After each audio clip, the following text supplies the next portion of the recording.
বারাসাতের বিধ্বংসী আগুনের ছবি আমরা তুলে ধরছি। দেখতে পাচ্ছেন যে সন্ধ্যে 7টার সময় আগুন লাগে, এখন রাত 10টা।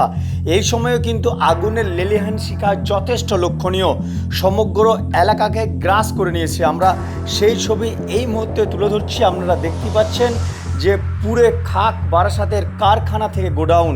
আমরা সেই ছবি দেখাচ্ছি যে খিদিরপুরের পরেই এই ঘটনা ঘটেছে। 3 ঘন্টা পর কিন্তু চলছে একের পর এক কারখানা।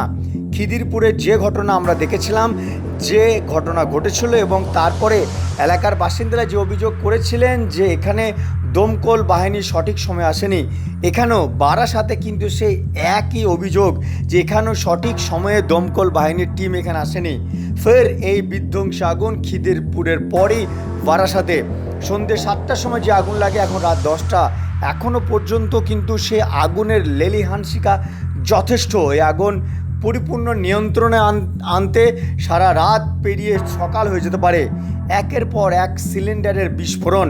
আমরা সরাসরি সেই ছবি দেখাচ্ছি যে লেলিহান শিখা গ্রাস করেছে কারখানা থেকে গুদামঘর। খিদিরপুরের পরেই কিন্তু বড় ধরনের আবার সেই বিধ্বংসী আগুনের ছবি তুলে ধরছি। ঘটনাস্থলে দমকলের 20টি ইঞ্জিন, কিন্তু সেই খিদিরপুরের মতো বারাসাতেও সেই দমকল বাহিনীর বিরুদ্ধে ক্ষোভ প্রকাশ করছেন স্থানীয়রা। তাদের দাবি হচ্ছে যে দমকলের বিরুদ্ধে, যে দমকল বাহিনী, তারা দমকল এখানে সঠিক সময় তারা আসেনি, তারা দেরিতে এখানে এসেছে। সন্ধ্যে 7টা নাগাদ আগুন লেগেছে এবং এখনও তার লেলিহান শিখা উজ্জ্বলমান। আমরা সেই ছবি আপনাদের সামনে তুলে ধরছি। রাত 10টায় পেরিয়ে গেছে, কিন্তু আগুনের লেলিহান শিখা যথেষ্ট উজ্জ্বলমান। আমরা সেই ছবি সরাসরি 7 দিন সংবাদের পর্দায় তুলে ধরছি।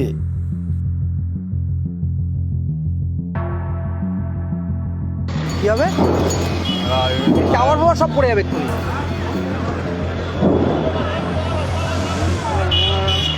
মদের দোকান কোনো বন্ধ পালাবে, তাই না? বারাসাতের মতন জায়গা এটা পঞ্চায়েত এলাকা না। আরে মা এ নেভাতে পারবে না অত সহজে। একটা ইঞ্জিন 10টা ইঞ্জিন এক্ষুনি পাঠানো দরকার, 10টা ইঞ্জিন। এলাকাটার এখন বিজলির দরকার। হ্যাঁ,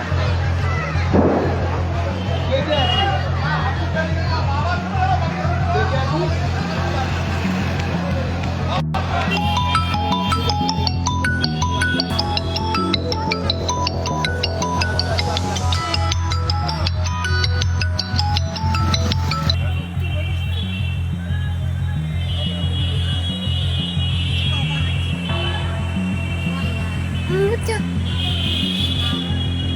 Ya.